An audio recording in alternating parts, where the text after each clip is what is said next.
لله رب العالمين والصلاة والسلام على سيد الأنبياء والمرسلين وعلى آله وصحبه أجمعين.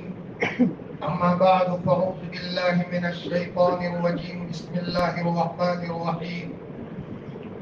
وعباد الرحمن الذين يمشون على الأرض هونا وإذا خاطبهم الجاهلون قالوا سلاما. وقال تعالى: ولا تمش في الأرض مرحا. وقال رسول الله صلى الله عليه وسلم: من تواضع لله رفعه الله، أو كما قال عليه الصلاة والسلام. اللهم صل على سيدنا محمد وعلى آل سيدنا محمد وبارك وسلم. اللهم صل على سيدنا محمد وعلى آل سيدنا محمد وبارك وسلم. اللهم صل على سيدنا محمد وعلى آل سيدنا محمد وبارك وسلم. بہت محبت کے قابل میرے عزیز دینی ایمانی بھائیوں، میں نے قرآن پاک کی آیت اور حضرت نبی کریم صلی اللہ علیہ وسلم کے پاک فرمود کا ایک ٹکڑا آپ کے سامنے پیش فرمایا. مجھے آج اس آیت اور اس حدیث کے ضمن میں تواضع کے تعلق سے کچھ بات عرض کرنا ہے. آدمی اپنے آپ کو چھوٹا بنا کر کے چلے، اس کے دل میں گھمنڈ نہ ہو، بڑائی نہ ہو، اس لیے کہ معاشرے کو جنت کا نمونہ بنانے کے لیے تواضع کا اہم کردار ہے. جب اندر میں گھمنڈ پیدا ہوتا ہے تو معاشرہ ٹوٹ کر جہنم کا ایک ٹکڑا اور نمونہ بن جاتا ہے. اور جب ہم ایک دوسرے کا خیال رکھنے والے ہوتے ہیں، اپنے کو چھوٹا بنا کر چلنے والے ہوتے ہیں اور دوسروں کو معاف کرنے کا مزاج اپنی زندگی میں ہوتا ہے تو اس صورت کے اندر میں چاہے وہ گھر ہو، چاہے وہ گاؤں ہو یا معاشرہ ہو، وہ جنت کا نمونہ بنتا ہے. حضرت نبی کریم صلی اللہ علیہ وسلم کی بتائی ہوئی ایک ایک صفت اسی لیے ہے تاکہ اس کے نتیجے میں معاشرہ اور سماج یہ جنت کا نمونہ بنے. اندر کی بے چینی ختم ہو اور بے چینی چین سے بدل جائے. ایک ایک چیز آپ نے سکھائی ہے. 23 سال کے مختصر عرصے میں آپ علیہ السلام نے امت کو باریک سے باریک چیزیں بتائی ہے. زندگی کا کوئی گوشہ یا کوئی شوشہ آپ نے ایسا نہیں چھوڑا جس میں آپ نے اپنے امت کی رہبری نہ فرمائی ہو. صلاۃ و سلام ہو آپ کی قبر اطہر پر. کیا دن کیا رات، 23 سال کے عرصے میں آپ بہت مشغول رہے ہیں اور 23 سال کے عرصے میں تو اللہ پاک کی طرف سے تکمیل کی سند دے دی گئی اور یوں کہا گیا کہ میرے پیارے نبی، آپ نے 23 سال کے عرصے میں اپنی امت کو کامل اور مکمل بات بتا دی ہے. اب آپ میرے پاس تشریف لے آئیے اور کامل اور مکمل دین آپ کی امت تک پہنچ چکا ہے. کوئی 100 سال کا زمانہ نہیں، 900 سال کا زمانہ نہیں، صرف 23 سال کے عرصے میں آپ علیہ السلام کو تکمیل دین کی سند دی جا رہی ہے اور یہ آیت نازل کی جا رہی ہے: الیوم اکملت لکم دینکم واتممت علیکم نعمتی ورضیت لکم الاسلام دینا، کہ میں نے تمہارے لیے دین کو مکمل کیا. آپ علیہ السلام 23 سال کے عرصے میں امت کو وہ چیزیں بتا کر کے گئے ہیں کہ اگر آدمی اپنی زندگی کو اس کا فالو کرے، اس کی اتباع کرے تو اس کی ذات میں، اپنے گھر میں، اپنے معاشرے میں اللہ پاک گویا کہ چاروں طرف جنت کا نمونہ بنا دے. ان جملہ ان صفتوں میں سے جو آپ نے اپنی امت کو دی وہ ایک صفت تواضع ہے. قرآن پاک کی آیت میں نے پیش کی، اس میں اللہ تعالیٰ فرماتے ہیں رحمان کے بندے وہ ہیں جو زمین پر سکون سے چلتے ہیں، اکڑ کر نہیں چلتے. قرآن پاک کی ایک آیت میں اللہ تعالیٰ فرماتے ہیں زمین پر اکڑ کر مت چلا کرو، اور دوسری آیت میں فرمایا کہ زمین پر اکڑ کر چلنے سے تم زمین کو چیر نہیں دو گے اور تم کسی پہاڑ کی بلندی پر چڑھ نہیں جاؤ گے. اپنے اوقات میں رہو. تم بہت کمزور ہو، تمہارے کمزور ہونے کی سند میں نے قرآن پاک میں بیان کی ہے. خلق الانسان ضعیفا، بھلے آپ کے پاس بڑی سے بڑی صلاحیت کیوں نہ ہو، لیکن وہ صلاحیتیں میں نے دوسرے جانوروں میں بھی دے رکھی ہے. البتہ ہم نے تم کو ایک عقل کا معیار دیا ہے، تم کو ایک عقل دی ہے، فرمایا اس کے ذریعے سے تم دوسرے جانوروں سے ممتاز ہو، لیکن تم گھمنڈ مت کرو، تواضع سے پیش آؤ۔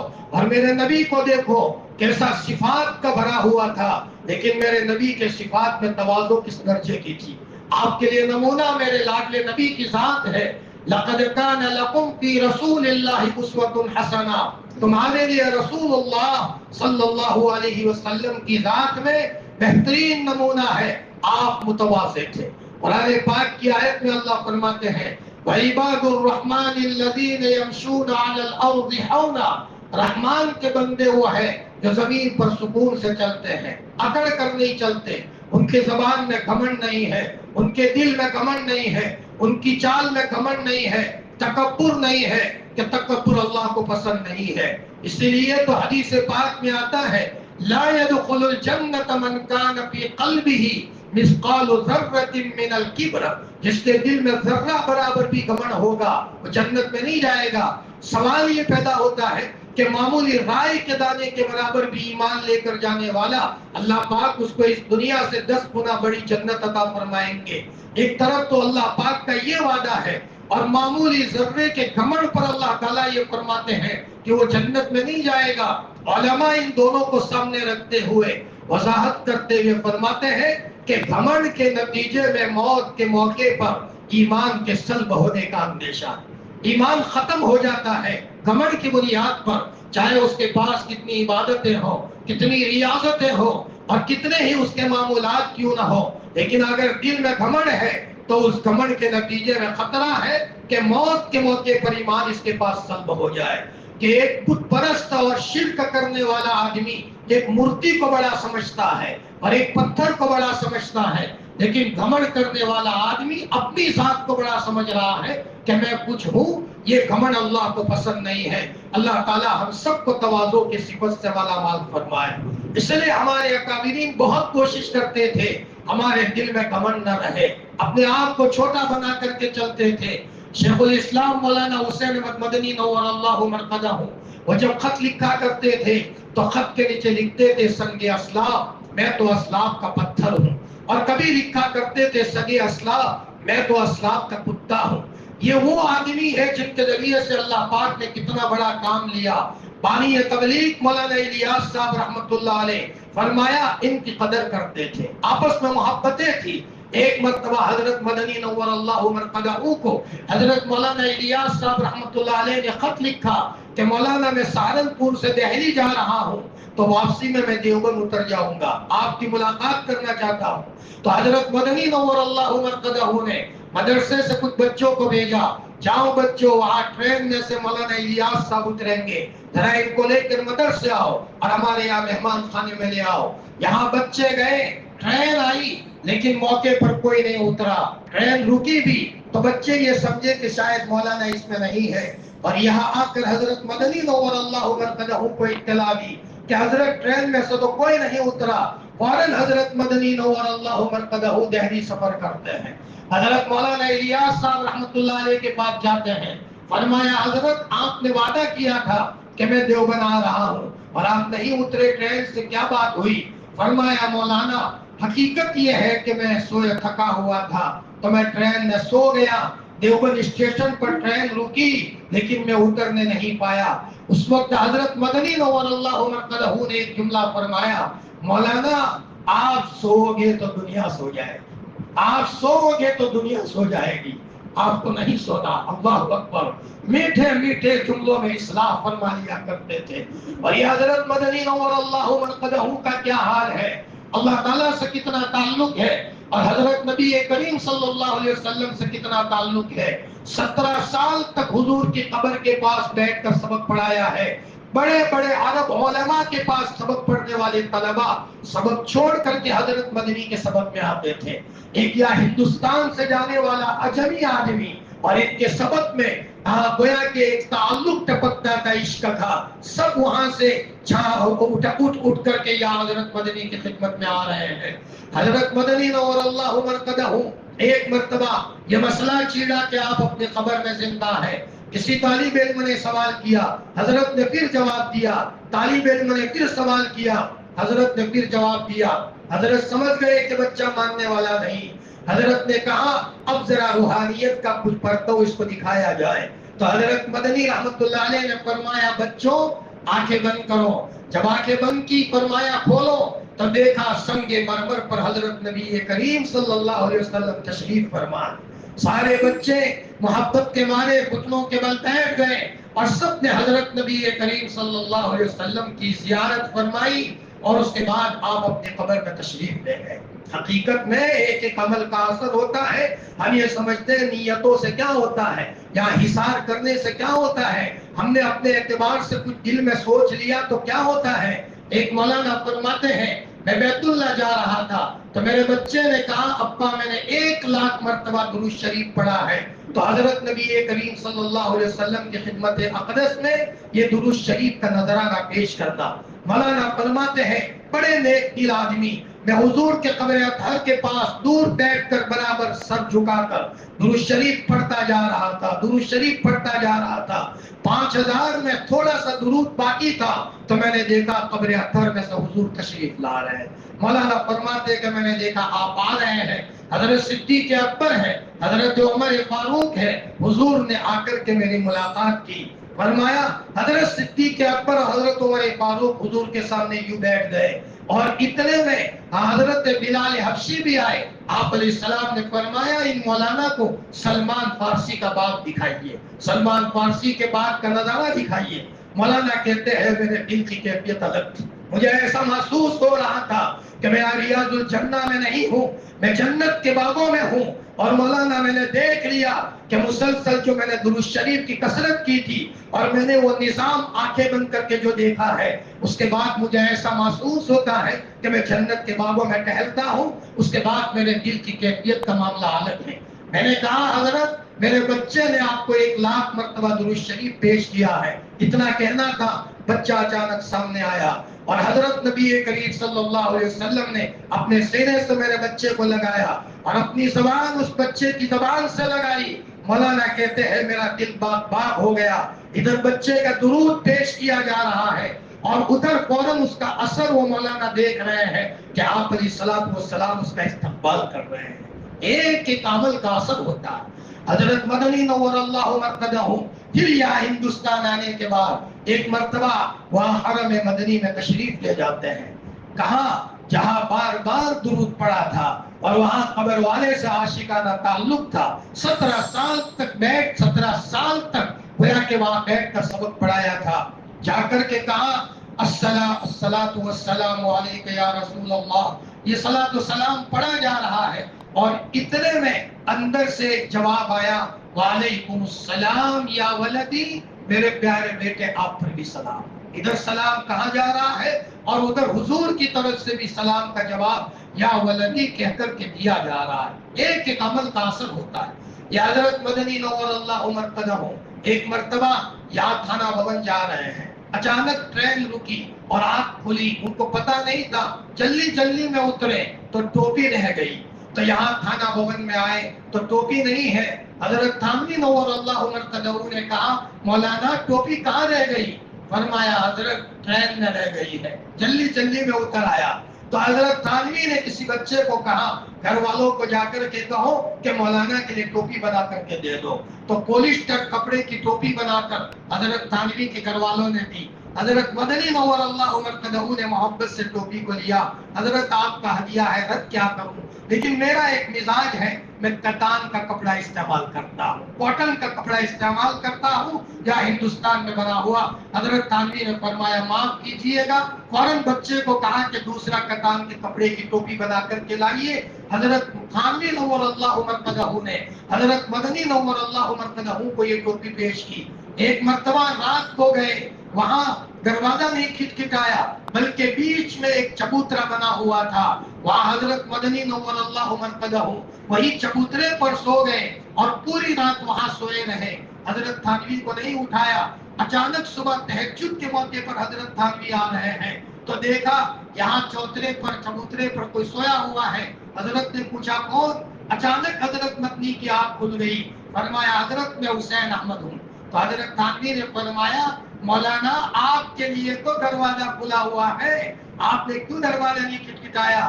فرمایا مولانا حسین احمد کی کیا مجال کہ میں آپ کے دروازے کو کھٹکھٹاؤں، یہ اندر کے تواضع کی بات تھی، اپنے آپ کو چھوٹا سمجھنے کی بات تھی۔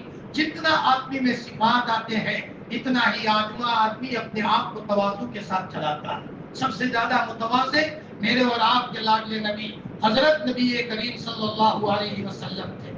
10,000 کا لشکر آپ کے ساتھ ہے، فتح مکہ کے موقع پر آپ تشریف لا رہے ہیں۔ اللہ اکبر، مکہ المکرمہ میں، اور بہت خوشی کا دن ہے کہ آج مکہ فتح ہو گیا، جس مکہ کو چھوڑ کر آپ گئے تھے، اور جس وقت غار ہیرا سے آپ روانہ ہوئے تھے غار ثور سے، تو آپ علیہ السلام بیت اللہ کی طرف دیکھ کر بڑے بڑے آنسو گرا رہے تھے، اور آپ روتے روتے کہہ رہے تھے وہ مکہ تو کتنا پیارا شہر ہے، وہ بیت اللہ تو کتنی پیاری جگہ ہے، میری قوم اگر مجھے نہ نکالتی تو میں بیت اللہ اور مکہ کو چھوڑ کر کے نہ جاتا۔ آپ روتے روتے جا رہے ہیں، آپ کی آنکھوں میں سے آنسو ہے۔ فرمایا لیکن آپ علیہ السلام جس وقت مکہ المکرمہ میں داخل ہو رہے ہیں، اٹھنی پر سوار ہے، تو آپ کا سر گھمنڈ سے اونچا نہیں تھا۔ صحابہ فرماتے ہیں کہ آپ کا سر جھکا جا رہا تھا، گویا کہ آپ کا سر کہیں اٹھنے کے کوہان سے لگ جائے، جھکتے ہوئے آ رہے ہیں۔ یہ تو آپ کی کمال صفت ہے، اتنا بڑا مقام ہے، جبرائیل سلام کر کے آتے ہیں، لیکن پھر بھی آپ علیہ السلام جھکتے ہوئے آ رہے ہیں۔ اتنا ہی نہیں بلکہ آپ اپنے صحاباؤں کو لے کر جنت المعلیٰ میں جاتے ہیں، جہاں آپ کی پہلے والی بیوی حضرت خدیجہ الکبریٰ رضی اللہ تعالیٰ مدفون ہے۔ آپ علیہ السلام فتح مکہ کا جھنڈا گاڑتے ہیں، اور آپ نے روتے روتے کہا چاروں طرف آپ کا صحابہ ہے۔ آپ نے فرمایا جہاں مکہ کے فتح کرنے میں میرے صحاباؤں کا کردار ہے، وہاں میری خدیجہ کا بھی کردار ہے۔ جس وقت غار ہرا میں میرے پاس سب سے پہلے وحی آئی تھی اور میں گھبرایا ہوا تھا، تو اگر دنیا میں کسی نے مجھے تسلی کا سامان دیا تھا تو سب سے پہلے میری خدیجہ نے تسلی کا سامان دیا تھا۔ اللہ اکبر، آپ کی بیوی دنیا سے چلی گئی ہے، لیکن آپ کو ان کا احسان یاد ہے کہ حضرت خدیجہ الکبریٰ نے مجھے سپورٹ دیا تھا۔ آپ کی آنکھوں میں سے آنسو بہ رہے ہیں، چاروں طرف آپ کے صحابہ موجود ہے، یہ آپ کے کمال تواضع کی بات ہے۔ فرمایا آپ علیہ السلام اکثر 2 چادریں پہنا کرتے تھے، فرماتے تھے اگر کوئی غریب عورت بھی مجھے دعوت دے دے گی میں اس کی دعوت کو قبول کروں گا، اگر کوئی کسی بکری کے پائے کی طرف مجھے دعوت دے گا تو بھی میں اس کی دعوت کو قبول کروں گا۔ آپ علیہ السلام گھر میں آتے ہیں، جھاڑو دے دیتے ہیں، بکری کا دودھ نکال دیتے ہیں، اپنے ہاتھوں سے اپنے جوتے کو گھاٹ لیتے ہیں۔ فرمایا یہ آپ کی کمال تواضع کی بات ہے۔ چھوٹا سا اللہ تعالیٰ نے مقام دے دیا، کچھ پیسے آ گئے، کچھ حسن آ گیا، کچھ قبیلہ بڑا ہو گیا، کچھ اللہ تعالیٰ نے عہدہ دے دیا، آدمی کی چال ڈھال بدل جاتی ہے۔ حقیقت یہ ہے کہ ایمان والے کو جتنا اللہ کسی مقام پر لے جائے اتنا ہی آدمی تواضع کے ساتھ چلے۔ من تواضع للہ رفعہ اللہ، جتنا آدمی تواضع کے ساتھ چلتا ہے اللہ کی طرف سے ایک فرشتہ مسلط ہوتا ہے جو اس کی پیشانی کے بالوں کو پکڑ کر اوپر بلند کرتے ہیں کہ جتنا تو تواضع کرے گا اللہ تیری عزت کا فیصلہ کرے گا۔ جھکتا وہی ہے جس میں کچھ جان ہے، اگر تو خاص مردے کی پہچان ہے۔ اللہ اکبر، ایک زمانہ تھا صحابہ کرام بڑے بڑے عہدوں پر ہونے کے باوجود ان کی زندگیوں کی چال نہیں بدلتی تھی۔ آج تو ہماری چالیں بدل گئی۔ حضرت عمر فاروق رضی اللہ تعالیٰ عنہ کا وہ قصہ میں اکثر سناتا ہوں، دل ہلانے والا واقعہ ہے کیونکہ وہ سیرت سے تعلق رکھتا ہے۔ حضرت عمیر ابن سعید کو حضرت عمر فاروق رضی اللہ تعالیٰ عنہ نے ہمس کا گورنر بنا کر کے بھیجا، ملک شام کے حصے کا گورنر بنا کر کے بھیجا۔ گورنر جس کا مقام کتنا بڑا عہدہ ہوتا ہے، فرمایا گجرات کا گورنر کسی کو بنایا جائے، مہاراشٹر کا گورنر کسی کو بنا دیا جائے، آگے پیچھے کتنے حشم و قدم ہوتے ہیں، کتنی گاڑیاں ہوتی ہے، آدمی کا کیا ناز ہوتا ہے۔ فرمایا ان کو ہمس کا گورنر بنا کر کے بھیجا گیا، 1 سال تک کوئی خط نہیں آیا۔ حضرت عمر رضی اللہ عنہ نے ان کو خط روانہ فرمایا کہ عمیر کیا ہوا، 1 سال ہو گیا ہے اور تم نے کوئی عطا پتہ نہیں بھیجا، کس حال میں ہو، ذرا کوئی خبر نہیں بھیجی ہے۔ جو ہی میرا خط آپ کے پاس جائے آپ سیدھے مدینہ المنورہ زادہ اللہ شرفا و عظمتا یہاں آ جانا اور اپنی کارگزاری بتانا۔ جب یہ خط حضرت عمیر ابن سعید کے پاس گیا ہے، عمیر ابن سعید نے فوراً مدینے کا رخ کیا ہے، مدینہ المنورہ میں آئے ہیں، جمعہ کا دن ہے، پیدل آئے ہیں، سواری بھی ان کے پاس نہیں ہے۔ حضرت عمر رضی اللہ تعالیٰ جمعہ پڑھا کر کے جب باہر نکلے ہیں تو دیکھا ایک کھجور کے تنے سے ٹیک لگائے ہوئے حضرت عمیر ابن سعید بیٹھے ہیں۔ حضرت عمر نے کہا عمیر آئے؟ ہاں جی میں آ گیا۔ آپس میں سلام جواب ہوا، معانقہ ہوا۔ حضرت عمر نے فرمایا عمیر 1 سال ہو گیا اور کوئی خبر نہیں بھیجتے ہو۔ حضرت عمر نے کہا عمر لوگوں کے کام میں اور محنت نے مجھے مشغول کر دیا تھا، لوگوں کے مسائل بہت تھے، اس لیے میں خط نہیں لکھ سکا۔ نانا آپ نے دنیا کو بہت جمع کر لیا ہے، وہاں کتنی دنیا جمع کی ہے؟ حضرت عمیر ابن سعید نے کہا عمر میں کان پکڑ کر کے لاتا۔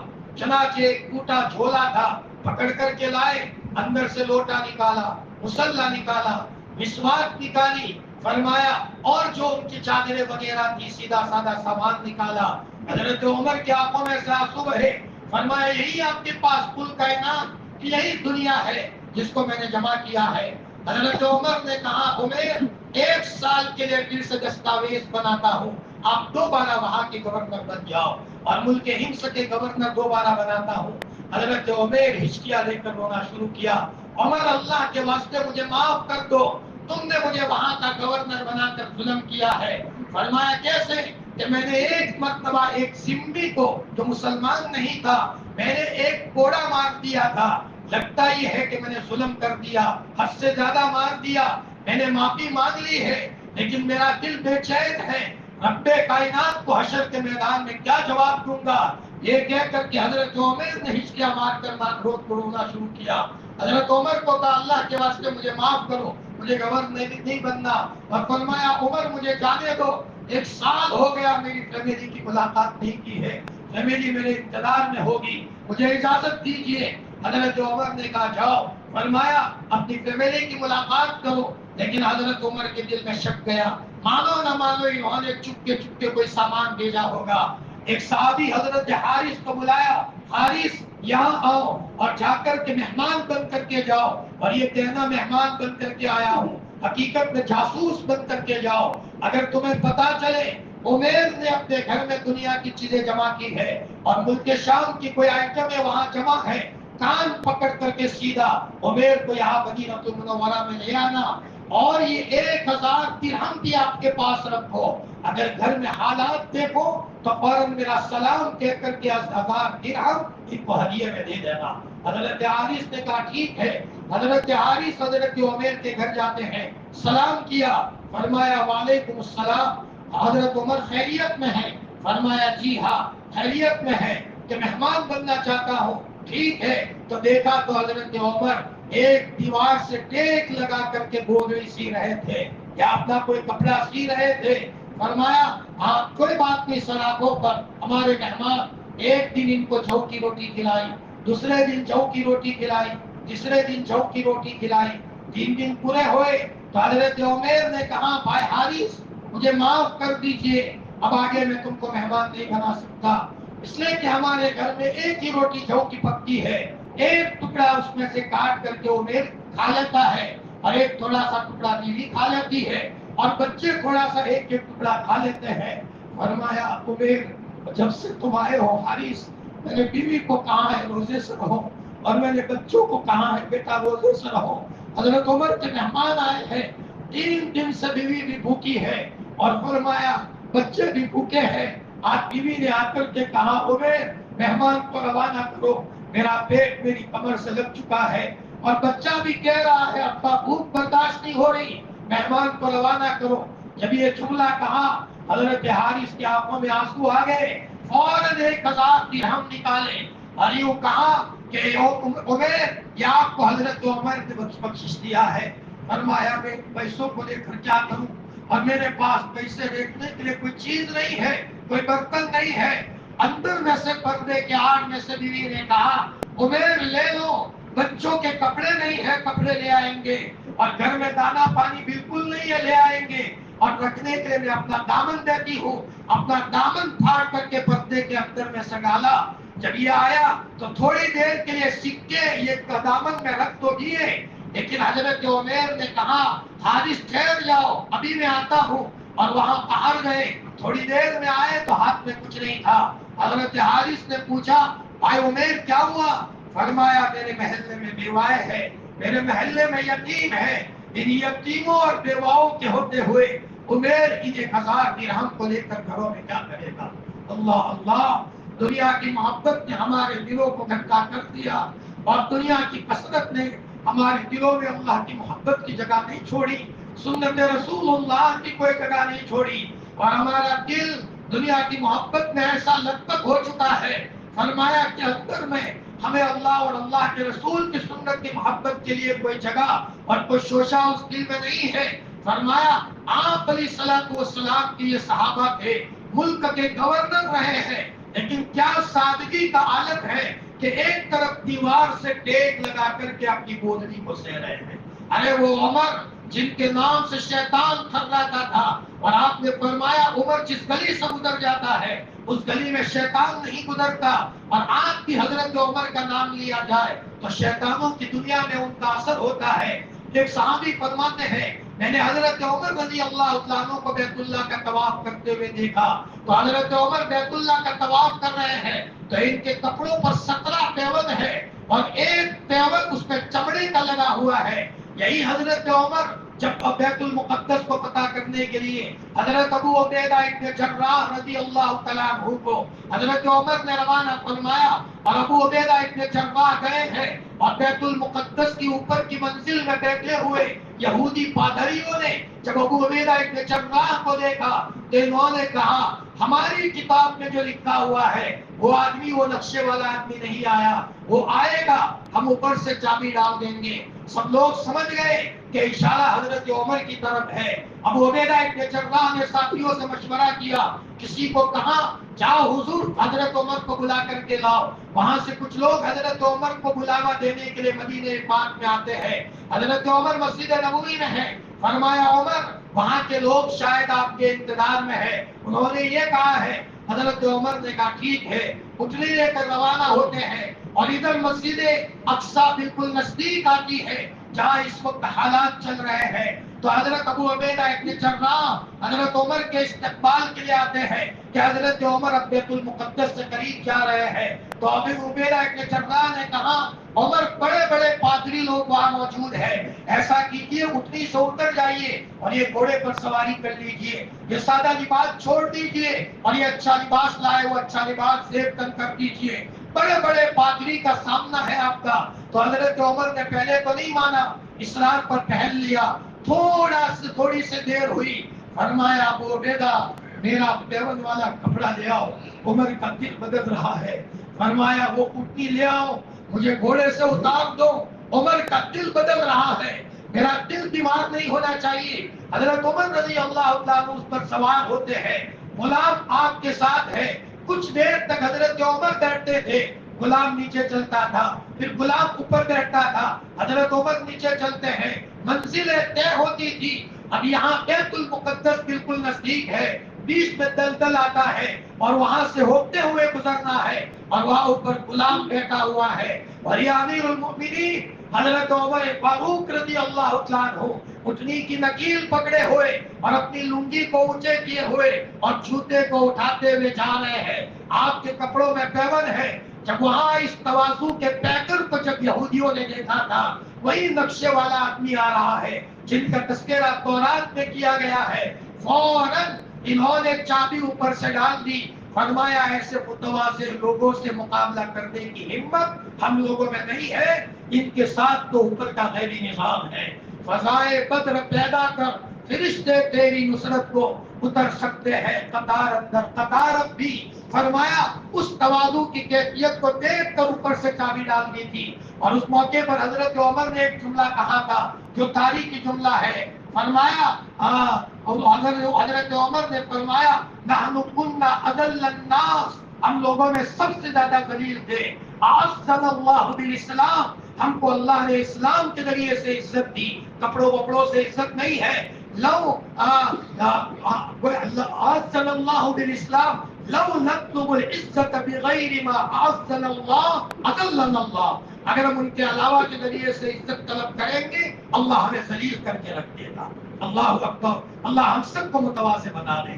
لاڈلا نبی کیسا متواضع تھا، 10 سال تک آپ کی دنیا سے تشریف لے گئے ہیں، 9 بیویاں آپ کی تھی، آپ کے مرنے کے بعد دنیا سے پردہ فرما جانے کے بعد بیویاں یہ کارگزاری بیان کرتی ہے کہ محبوب نے کبھی ہمیں تماچا نہیں مارا، کبھی آپ نے ہمیں ڈانٹا نہیں ہے، اور کبھی گھر میں آنے کے بعد کبھی سخت جملہ استعمال نہیں کیا۔ ارے اس سے بڑا کیا معجزہ ہو سکتا ہے؟ یقیناً آپ نے چاند کے 2 ٹکڑے کیے، یہ ایک معجزہ ہے۔ آپ کی انگلیوں میں سے پانی کا چشمہ جاری ہو گیا، یہ بھی ایک ہے۔ سورج اپنی جگہ پر رک گیا ایک موقع پر، وہ بھی آپ علیہ السلام کے معجزات ہے۔ علماء نے 3000 کے قریب یا اس سے کم و بیش علماء نے آپ کے معجزے گنوائے ہیں، لیکن کیا یہ کم معجزہ ہے کہ 9 بیویاں آپ کے نکاح میں رہی ہو اور کائنات کا مشغول ترین انسان ہو، کتنا ٹینشن والا کام آپ کی زندگی میں ہو، لیکن کبھی غصے میں آ کر آپ نے کبھی بیوی کو تماچا نہ مارا ہو اور آپ نے اپنی بیویوں کو اچھے انداز میں رکھا ہو۔ حضرت انس رضی اللہ تعالیٰ عنہ فرماتے ہیں کہ 9 سال میں نے آپ کی خدمت کی، لیکن آپ نے کبھی نہ مجھے مارا ہے، نہ کبھی مجھے ڈانٹا ہے، نہ کبھی مجھے سخت اور سست کہا ہے۔ یہ چیزیں آپ کے لینے کی ہے، اگرچہ یہ کڑوی ہے لیکن اس کا مزہ بڑا لذیذ ہے۔ آپ علیہ السلام کی یہ صفت کمال تواضع یہ آپ علیہ السلام نے تھی اور آپ کے ذریعے سے امت میں تقسیم ہوئی۔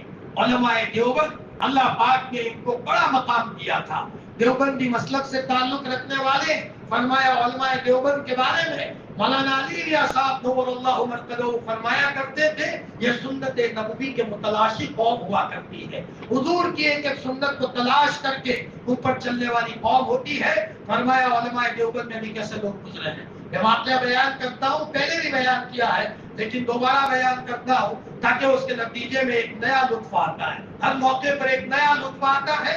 فرمایا ایک مرتبہ دیوبند مدرسے میں جب 10 استنجا خانے تھے اور وہاں بنگیوں نے ہڑتال کر دی اور یوں کہا کہ استنجا خانوں کو ہم صاف نہیں کریں گے۔ اب استنجا خانے صاف نہیں ہوں گے تو بچوں کے لیے پریشانی ہوگی۔ حضرت قاری دیو صاحب رحمۃ اللہ علیہ کا دور تھا، قاری صاحب نے بچوں کو جمع کیا اور فرمایا بچوں یہ استنجا خانہ کون صاف کرے گا؟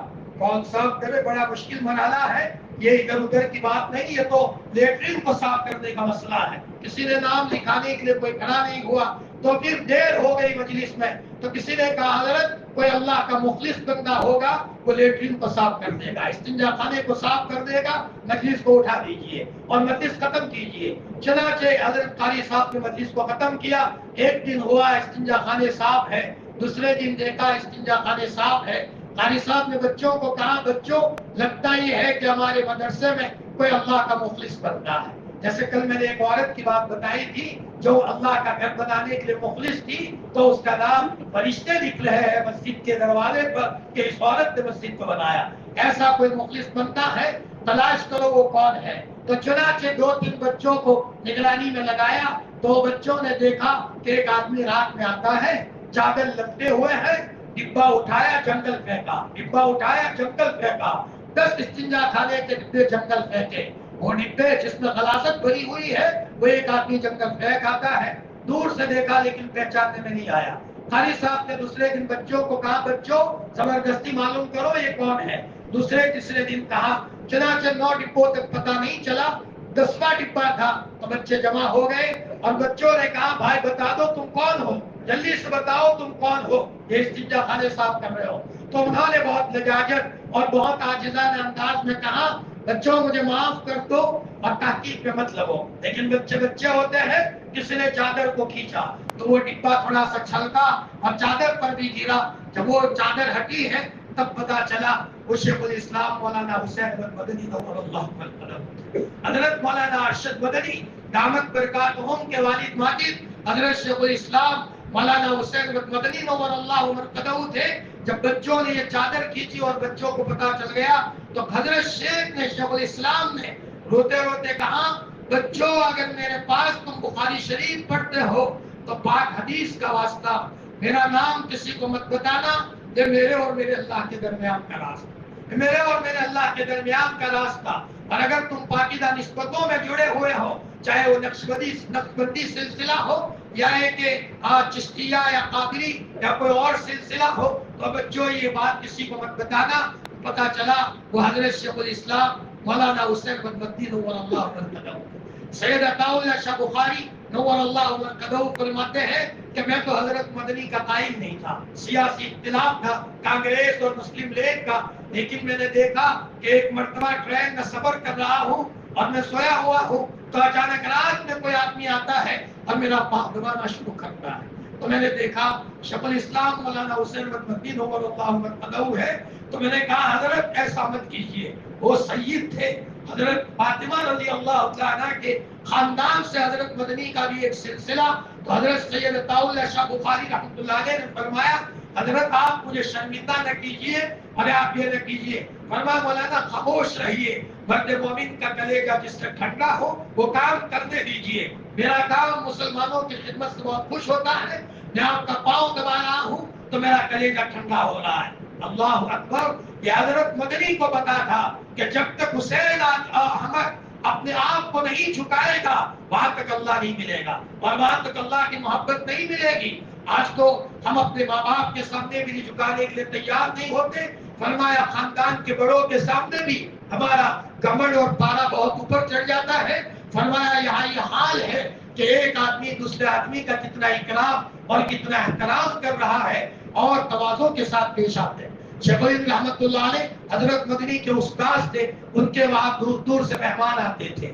اب یہاں ایک طالب علم نے سوچا کہ میرے استاد شیخ الہند رحمۃ اللہ علیہ کے وہاں مہمان آتے ہیں، استنجا خانہ بھر جاتا ہے تو نہ معلوم کون صاف کرتا ہے، تو لاؤ میں ہی یہ ڈبہ اٹھا کر کے پھینکوں. لیکن روز دیکھے کہ کوئی ڈبہ اٹھا دیتا ہے. یہ آدمی نے سوچا کہ ذرا تھوڑا سا پہلے میں اٹھوں، تو 4 بجے یا 3 بجے کے قریب اٹھے تو دیکھا ایک آدمی ڈبہ اٹھا کر کے جا رہا ہے. تحقیق کرنے پر پتا چلا وہ بھی شیخ الاسلام مولانا حسین بن مدنی نور اللہ مرکزہ تھے.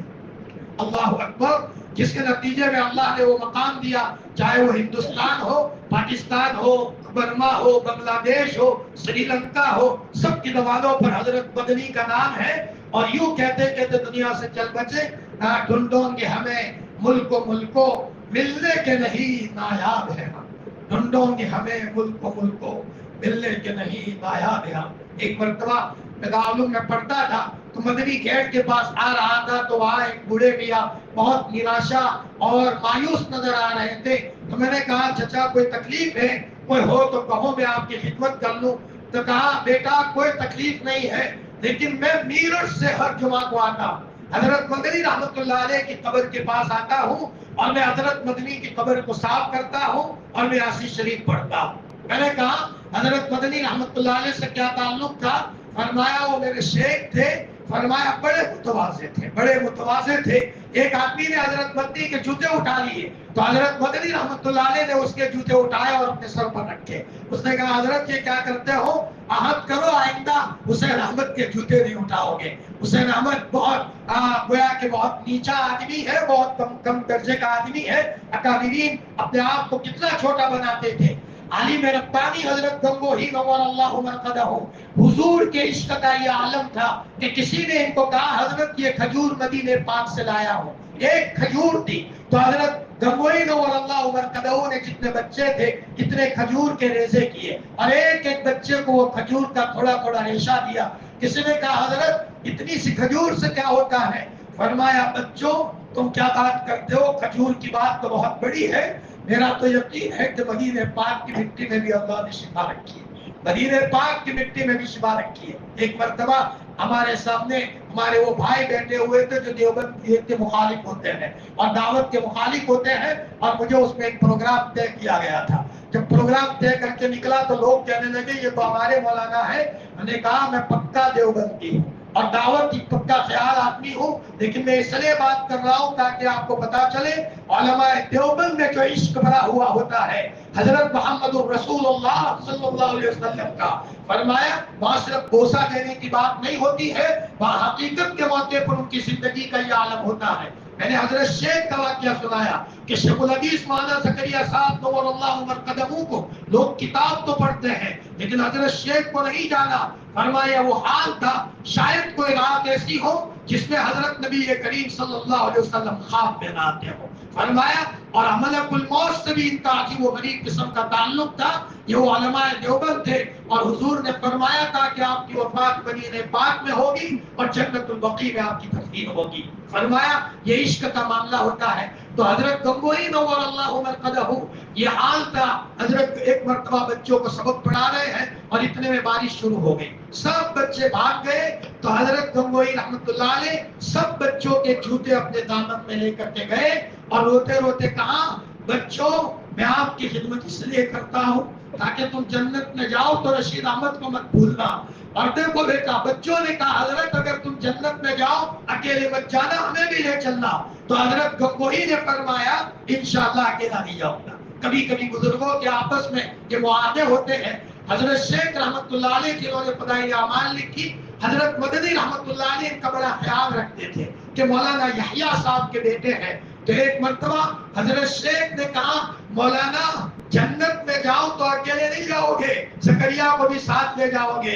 حضرت مدنی رحمت اللہ علیہ نے پورے انشراح کے ساتھ فرمایا انشاءاللہ اکیلا نہیں جاؤں گا زکریا آپ کو لے کر کے جاؤں گا. بہت سال ہو گئے. کئی سالوں کے بعد حضرت شیخ نے پھر کہا کہ حضرت مدنی صاحب جنت میں جاؤ تو اکیلے نہیں جاؤ گے مجھے لے چلنا.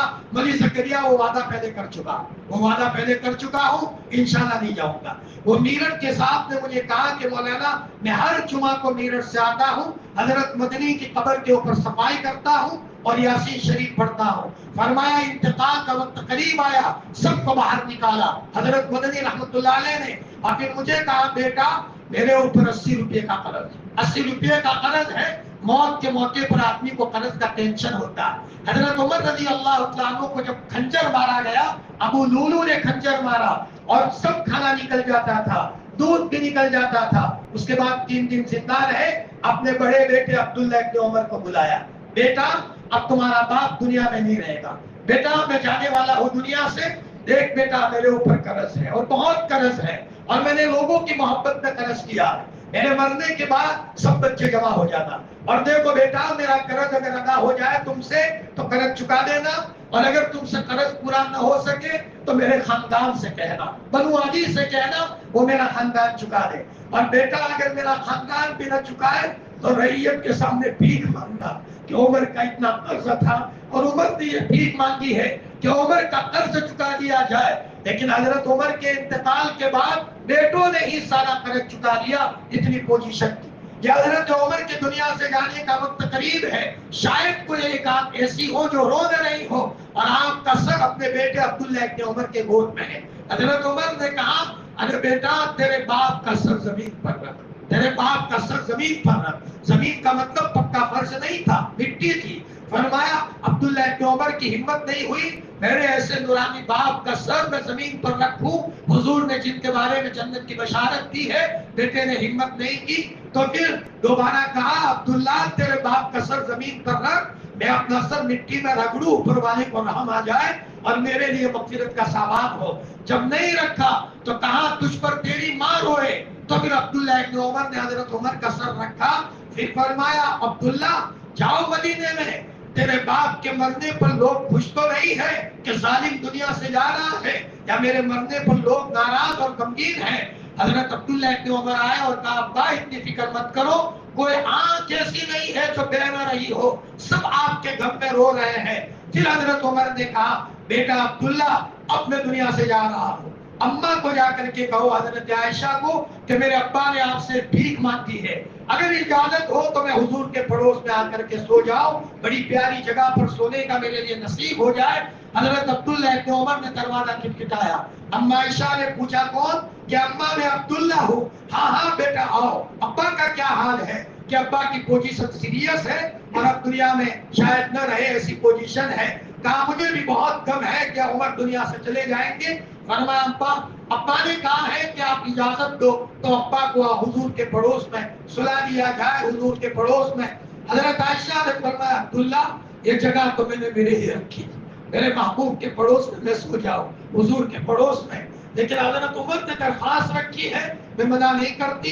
عمر کو کہہ دو کہ آپ کو یہاں سونے کی اجازت ہے اور آپ کے لیے یہاں قبر بنائی جائے گی. جب یہ خوشخبری دی حضرت عمر نے کہا دیکھ بیٹا شاید میری حیاتی میں میرے شرم کی وجہ سے اماں نے اجازت دی ہو اور شرم کی وجہ سے اجازت دی ہو جنازہ لے کر جاؤ گے حضور کے روضے کے باہر جنازہ روکو گے اور پھر کہو گے عمر نے کہا ہے امیر المومنین مت کہنا میری تو لاش ہوگی میری روح نکل گئی ہوگی اجازت دے تو اندر میں دفن کرنا ورنہ عام قبرستان میں دفن کرنا اور سنیے آگے حضرت عائشہ رضی اللہ تعالیٰ نے تو فرمایا کہ میں تو یہ چاہتی ہوں کہ جنت البقیع میں دفن ہوں میرا نام و نشان مٹا دیا جائے میں بھولی بصری ہو جاؤں کوئی مجھے نہ پہچانے مجھے تو بہت ڈر لگتا ہے مرنے کے بعد کیا ہوگا ایک مرتبہ حضرت عباس نے دروازہ کھٹکھٹایا اندر میں آنے کے لیے تو حضرت عائشہ کو حضرت حسان نے کہا اماں اجازت دو حضرت عباس آ رہے تو آپ نے فرمایا حسان حضرت عباس آ کر میری بڑی بڑی تعریف کریں گے مرنے کے بعد تعریف کی کوئی حیثیت نہیں وہاں تو کھڑا اور کھوٹے کا پہچان دیا جائے گا اجازت مت دو لیکن حضرت عباس نے بار بار اصرار کیا جب اجازت دی اور اندر میں آ کر تعریف کی اماں آپ کے گود میں حضور ہوتے تھے اور سر ہوتا تھا اور وہی آتی تھی حضرت عائشہ نے فرمایا میں نہیں کہتی تھی یہ آ کر کے تعریف کریں گے ابھی تعریف کرنے کا وقت نہیں ہے مجھے اب دنیا سے جانے کا وقت قریب آیا ہے مجھے اس کی تیاری میں لگنے دو اللہ کے پاس جانا ہے پائے پائے کا حساب دینا میرے بھائیوں اللہ ہم سب کو چھوٹا بن کر چلنے کی توفیق عطا فرمائے تواضع کی دولت سے مالا مال فرمائے کہ مجلس اس لیے ہوتی ہے تاکہ اس کے نتیجے میں ہم ایک دوسرے کے حقوق کو پہچان کر تواضع ہوگی ہم ایک دوسرے کے حقوق بھی ادا کریں گے اور انشاءاللہ ہمارا گھر جنت کا نمونہ بھی بنے گا اللہ تعالیٰ ہمیں ایک ایک اسلامی صفات سے مالا مال فرمائے باقی دعوانا الحمدللہ رب العالمین